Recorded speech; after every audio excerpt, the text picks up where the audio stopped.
In the last 45 minutes, about a Lawrence County man who fell off his ATV and died. Investigators think Eugene Ross hit his head when he went over an embankment in the woods near his home.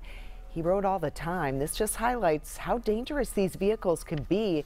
And David joins us now with a deeper look at ATV dangers. I've been looking into ATV safety for several weeks now, and ATVs, as you know, are part of life for many of us in western Pennsylvania. They're great for chores and just plain fun to ride, but they can also be dangerous. Last year we told you about little 5-year-old Annabelle Whittingham. She was riding with her father in Fox Chapel and died after their ATV crashed.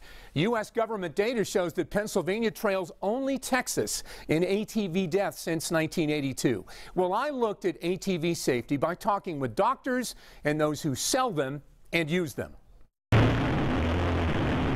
For work and play, search and rescue, there's really nothing like an ATV.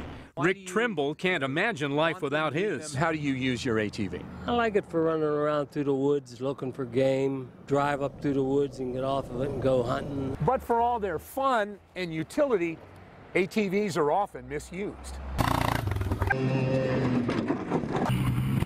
And even when riders are fully protected, there can still be accidents and injuries. ATVs are known for causing head injury, spine injury, chest injury, abdominal injuries, and extremity injuries, things like broken bones. In fact, the American Academy of Pediatrics goes so far as to say this: the AAP does not recommend ATV use for children and teens 16 and younger. You don't agree with that, do you? No. John Snow sells ATVs, including models designed specifically for young riders. Tell me about this one. Yeah, this is a youth 110cc. It's for children ages 10 and over. And there's an even smaller one for 6-year-olds. I've never let any of my children ride motorcycles or ATVs because I think the risk is much too high. Dr. Larry Stept has worked in local ERs for 17 years, and he's seen bad things when ATV injuries come through the hospital door. I mean, children have died. I think ATVs have kind of fallen through the cracks in terms of scrutiny and regulation.